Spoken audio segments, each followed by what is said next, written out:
The hum of machines and yellow brick road of technology are pervasive themes in the 30-year history of the Banff Transplant Pathology meetings.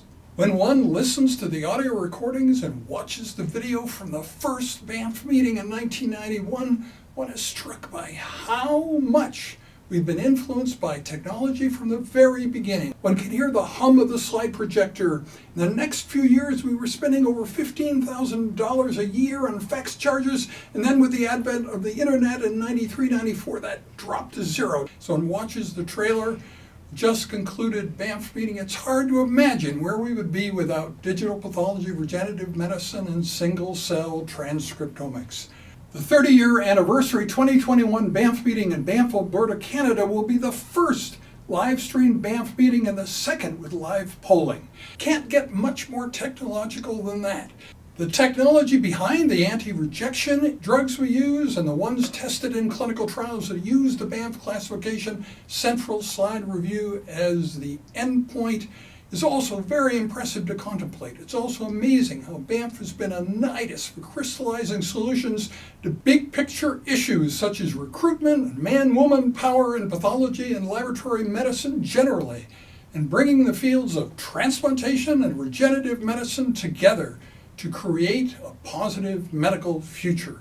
There was one moment crucial to the success of the Banff classification that was decidedly low-tech, just human perseverance, chalk and chalkboard. The end of the first day of the Banff meeting in 1991, everyone was commiserating with me about the failure of the meeting. Such a shame after you put so much effort into it, people said. I was surprised to hear those remarks. That night, as we watched the Mozart Così fan tutti opera together with the projected English translations, I hatched the plan. I got up early before anyone else was stirring and went to the meeting room. I put on the chalkboard what seemed to be a reasonable compromise between the views that had been expressed the previous day, something very different from any preconceived ideas anyone had brought to the meeting. An hour and a half later, when the other people filed into the room, smiles erupted. Yes, that will work.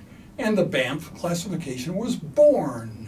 Lorraine Racusen's co-founding influence was crucial to the success of the meeting at many other key moments. The 1993 meeting, when Lorraine pointed out to me that Bill Maramitz was the most interesting person at the meeting, and I realized she was right. Bill gave a keynote at the 1995 meeting as the president and CEO of the Churchill Livingstone Publishing Company. I spent a day with him at his corporate offices in New York, completing a spreadsheet for what would become the Transplant company related to Banff initiatives. In many of our first corporate interactions, I was inclined to be too strident and science-focused. It was only through Lorraine's calming and humanizing influence that we succeeded. I had a crucial moment of inaction in 1997. I should have been writing the meeting report, but it just was not getting done.